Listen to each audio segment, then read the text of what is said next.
Hey everybody, welcome. If we haven't met before, my name is Jimmy, and this is my channel Taking Trades, where we talk everything day trading. Thank you for stopping by. Today I want to dive into trading plans. It's a topic that we need to talk about. It's super important, and it can make or break a new trader or even an experienced trader, so we've got to talk about it. I have 3 steps that I follow each and every day with each and every trade that give me the best scenario or best environment for winning on that trade. I want to share those with you. I want to share my experience with them. I also want to get your thoughts on what you think of my 3 steps. And I want to know if you guys have any additional steps or thoughts or things that you add to your trading plans. And ultimately, trading plans don't work if we don't stick to them. So we have to have rules of being rigid and following these plans. That way you can create a scenario of consistency. And if you stay consistent and rigid, it makes your trades overall measurable. So you can look back on them and pull data from them because you know you've controlled certain variables the whole time because you're following a rigid trading plan. So with that, you can get measurable results and make small tweaks and then reapply that method or that small tweak.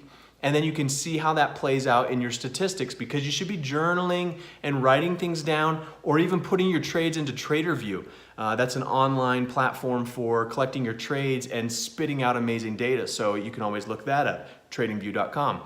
But with that being said, let's go ahead and I'm gonna share those 3 steps with you and let's dive into some examples and then I'll deeper dive into each one of the steps to kind of give you a little more bang for your buck in this video. So let's do that.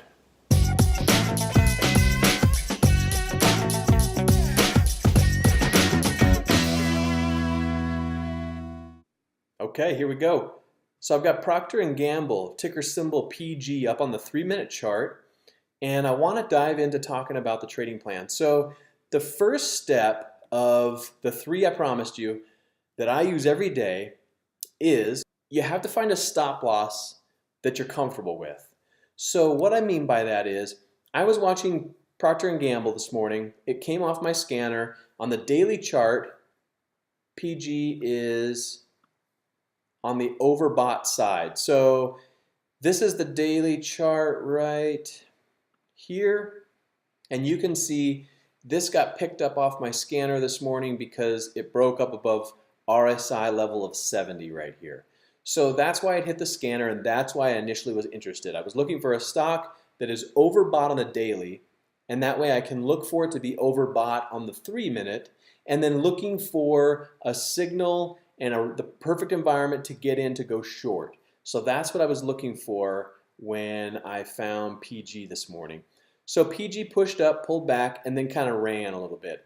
As we got up here, what I was looking for was on this 9 SMA, I want to see a candle close below the line, and then I also want to see a candle present its entire body below this line.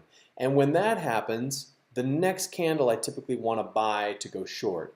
So I was watching this, and as this candle pushed down and pierced through the 9, I said to myself, okay, I'm going to watch this closely, and now I'm going to activate step 1, finding a stop loss that makes sense for me and that I feel comfortable with in terms of the possibility of the loss. Am I okay with that dollar amount?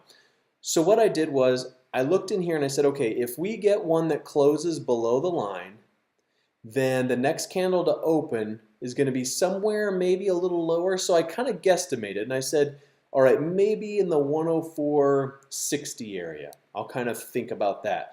So from there, where's the next logical spot that I could place a stop that would make any sense? And for me at the time, it was the high of day right here. So the high right here is 104.76. So from 76 down here into the 60s, maybe 60, that's about 16 cents. So I had to come up with something I was comfortable with when taking this trade that if it went against me and I lost, would I be okay with that amount? Well, at that level, I wanted to trade 500 shares and 10 to 12 cents, would have been around about $60. So I was okay with that. So I went ahead and kept watching it and had the initial step of my plan, which was the stop loss that I'm personally comfortable with. So I watched this, and with my trading setups, I saw this candle present most of its body below, and in real time, it was all below, but since these other candles came out, it actually made it look like it drew the line right across the top. So if there's any confusion, it was this candle that closed below that confirmed for me that I was going to go short. So when this candle opened, it pushed up a little bit, and then as it started to drift back down, I took 500 shares short, and then I immediately started thinking about step 2 of my plan. I want to take half my profit at a 1-to-1 risk to reward ratio. That's what works for me right now. So I was risking from the high of the day, which was up at that 104.76, down here to 104.65 where I got short. So we're talking about 10 or 11 cents. So I know that I want to take half of my position off at a 1-to-1. So as this pushed down, you can see that I was in at 104.65, and I took half my position, I covered it at 104.54. So I got some slippage in the positive direction, in my favor. So that was my 1-to-1 risk to reward. I booked profit, and now here's the key. We're going to move on to step 3, and this is the key, the ultimate key. You're going to set your next target to be at 2-to-1 or 3-to-1, whatever you decide, or 1.8-to-1, whatever you decide, just something beyond 1-to-1. And what you do is now you leave your stop alone, and because you took profit at 1-to-1, if this goes against you and stops you out at the original stop level, the trade's a complete scratch. It's just a break-even trade. You didn't win, you didn't lose. So here's where you got to really listen close. This is what my discovery. Say that you lose on half of your trades. Let's say in 10 trades, just random example, you have 5 winners and 5 losers. And the way I like to think of it is you have 5 that work and 5 trades that don't work. So if one of your trades that didn't work, you didn't lose any money on, that means you have 4 more trades out of 10 that aren't going to work, but you haven't even lost any money yet. So you just survived one of your 5 losses out of 10, and you didn't give any dollars back because you took quick profit at 1-to-1, and then you let the other half ride for the possibility of making bigger profit. Now, in this trade, I booked it 1-to-1, took my profit, and then you can see it just ran against me and I got stopped out. So I ended up losing. The trade did not work, but I didn't lose any money. Look down here. I made $3.13. And the reason I made that was because of that little bit of slippage I had. Because it was 104.65 where I entered, and I wanted to take profit at 104.55, but I got some slippage in my direction, an extra penny, so I made some money. So a trade that did not work, this is 10% of my 10 trades. If I win on 5 and I lose on 5, this is one of the losers.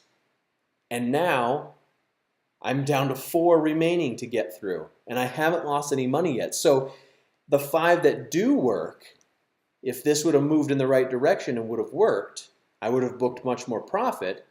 So I basically just removed one of my losers without losing any money. So this is what I mean by a risk, like really good risk management with a solid, rigid training plan. And this is something that I'm really finally learning and breaking through on is if you can just hold steady and rigid to your plan, yes, you're going to lose, and yes, you're going to win. But the losers, if you follow a plan similar to this, where you're booking a little bit of profit, and then it goes against you, it becomes a scratch trade, a break-even trade that doesn't matter. So it basically creates a stress-free trade that you're in, and it has big upside potential because you don't know how far it could go. And depending on your style, you can set your target at 2-to-1, 3-to-1, 4-to-1, 10-to-1, whatever you want to do. But for right now, just kind of getting that one-to-one set is a good place to start. So for me, the rigid rules that I've set for myself that have worked for me right now are: make sure I'm comfortable with the stop loss amount, with the amount of shares I'm taking, and then take half my profit off at 1-to-1, and then move my ultimate target beyond my 1-to-1, and then let everything ride. And I'm putting up hard stops and hard targets on my Thinkorswim platform. And today when I got into this trade, I actually just left the trade and went somewhere else and was researching other stocks because I didn't even want to watch it. I had everything set up and I had no decisions to make until I hit my 1-to-1. So I would either hit my 1-to-1 or I'd get stopped out. And if your trading strategy is successful, is consistent, then managing your risk like this, kind of plugging this risk management style into that, I think could be a very successful thing. So I'm curious to hear your input on this. I also want to know how many of you have a rigid trading strategy and how many of you have kind of a trading strategy that you sometimes follow and sometimes don't. And are any of you interested in being fully committed to a rigid trading plan for, say, 10 trades? Your next 10 trades, you establish some rules and you follow them no matter what. I think that could be a huge, huge thing in terms of your ultimate profits, you know, at the end of each week and the end of each month. So I'm very curious to hear what you guys think about that. But anyway, thank you guys so much. Today overall for me was kind of a scratch break-even day. I had one loser on Apple, a winner on Apple, which neutralized that loser, and then I had this trade here where I made $3.13. So I'm only up a couple bucks on the day, but I got through the day without a loser. So it's very exciting to kind of make this discovery and start to put this together. And I just want to talk with you guys about it. I want to hear how your day is going, and I want to know what you think of trading plans. So leave comments below. Let me know what you think, and I'll be back at it tomorrow. Thank you for stopping by. If you like the channel, please subscribe. We just broke 300 subscribers, and I'm really, really excited. I'd like to try to get to 400 by the end of the month, so keep it coming. I really appreciate it, and I appreciate all the really kind comments. If you liked this video about the trading strategies, give me a thumbs up, and we'll be back at it tomorrow, and we'll see you in the morning. Thanks.